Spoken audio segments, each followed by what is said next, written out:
Hello there, my name is Penelope and I am one of the Laidlaw Scholars from the University of Leeds. Today I'm going to be reading from the book The Accidental President by Tom McLaughlin. This book is all about a 12-year-old boy called AJ who accidentally becomes the president whilst on a trip to the United States of America. Today I'm going to start from chapter 1, which is called We Don't Need No Education. Sir, it's time! There is a tap on the minister's shoulder. It's time to give your speech now. What? Oh, Jenkins, I was just getting to a good bit, the minister sighed. Take your earphones out, turn Netflix off. There is a room full of excited, well, maybe not excited, but teachers waiting for you to give your speech. You are the Minister for Education after all. You did learn the speech, didn't you? Jenkins, the Prime Minister's top advisor, asked wearily. Yes, well, mostly. Almost some of it, the minister began. I may well have watched 17 episodes of The Ninja President on Netflix instead, but leave it with me, I'll wing it. I'll show them who's boss. It's time to lock this ball game down. What ball game? What do you mean, wing it? Sir, these teachers can be quite a tough crowd. Remember the minister before you? He was attacked with a parsnip. But before Jenkins could say anything else, there was a knock at the door. It's time to go, Minister. The minister got up, took a deep breath, and grabbing his iPad, headed down the maze of corridors leading to the stage. Giving speeches is one of the many tasks that being Education Minister involves. There's also opening things, cutting ribbons, and declaring buildings ready for business. Meeting people, asking what they do, when they do it, and how they do it. Shaking hands and smiling. For those of you who don't know, the Minister for Education is in charge of schools, from what is taught in them and how easy or hard exams should be, to what the kids should eat for lunch.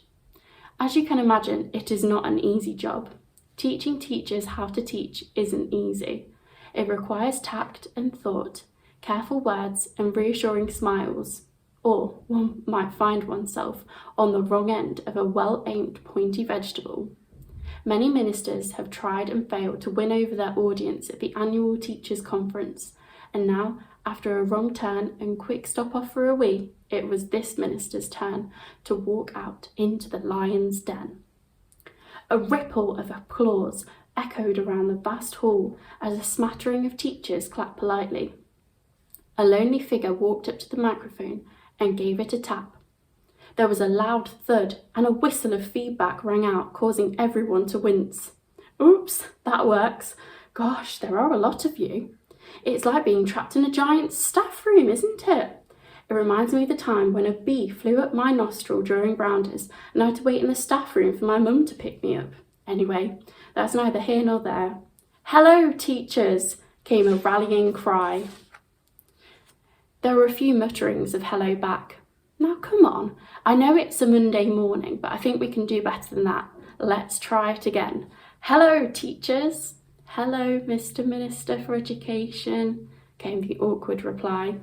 Well, I suppose that'll have to do. Yes, it seems I'm the person in charge of all things to do with schools. Basically, I'm your boss. But I don't want you to think of me as a boss, even though I am your boss. I want you to think of me as your friend. I'm friend first and boss second. A very close second. I'm still your boss after all, and you shouldn't ever forget that. And I say that as your friend. I'm a friend first, a boss second, and probably a dude third. Actually, can I be a dude first and a boss second, and the other thing third? Anyway, it's lovely to be here speaking to you today about all things teachery. Is that a word? I'm going to level with you. I forgot my speech, but that's okay, because what I have to say doesn't come from a bit of paper. It comes from the heart. Well, the stomach actually. Let's talk food. I was visiting a school the other week and I had carrot sticks and something called hummus for lunch, which doesn't even sound like a real thing to me. I'm sure some kids like it, but frankly, I thought it was rubbish. Something must be done. Now, there's a lot of emphasis on healthy food at the moment, and I'm totes on board with vegetables. But let's think this through. Potatoes. Are potatoes vegetables? Yes, they are. Are pickles vegetables? Again, Yes, they are, or at least I think they are. They're definitely not fruit. So unless they're animals, it makes them vegetables. Do pickles have legs? It was at this point that Jenkins put his hands over his eyes and cried with frustration. No, of course they don't, sorry. You know how sometimes your mind plays tricks on you? Anyway, where was I? A tomato's good for you. Again, yes. Therefore, ketchup probably is too. And some cheese and a chicken burger to the ketchup, chips and pickles. And you have a lovely healthy meal for everyone. Why can't we roll it out for mid-morning and afternoon snacks too? And what about cocoa beans? They grow on trees like bananas. Do the maths, people. Chocolate is therefore probably as healthy as bananas. I'm pretty sure that's how it works. It also keeps the energy levels up. Children need that. Chocolate for breakfast at school. Imagine the things the kids could achieve with this. Also, every school should have its own elephant. Think about it. Kids love elephants. Have one at school. Kids will want to go to school. Someone write that down. I'm on fire. Maybe have one in the classroom, a baby elephant. Wait a minute, I have a few more of these ideas here.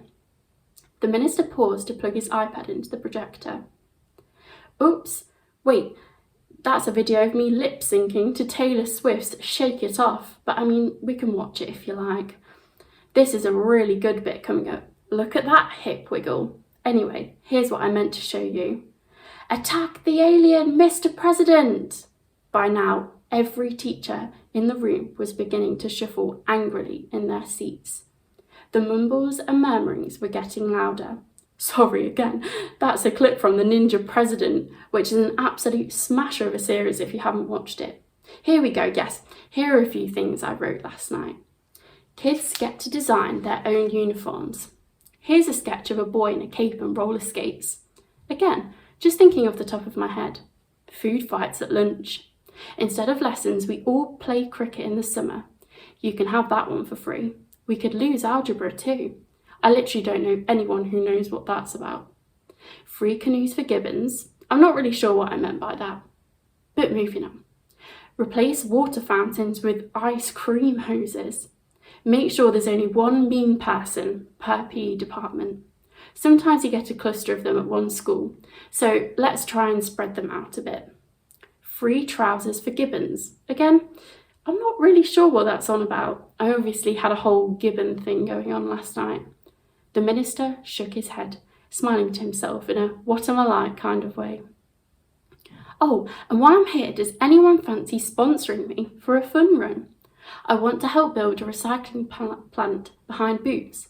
I had a pretty harrowing incident the other week when I kicked a coffee cup by accident and got hot foam on my Lycra exercise leggings. It took them 2 goes on the spin cycle to get it out. For far too long we have littered this world with our rubbish. Well, no more, I say. It's time to save the world, and I'm doing it by trying to build a recycling centre in the arcade. We need to look after this planet so it can look after us. I read that on a bumper sticker, but the point still stands. I know saving the world is going a bit off topic, but it's more important than boring old school. So what do you think of my plans? Be honest, remember, I'm your friend, and I want you to let me have it. 30 seconds later, the minister was running through the emergency exit, Jenkins at inside, pulling a parsnip out of his ear. Start the minister's car, Jenkins yelled.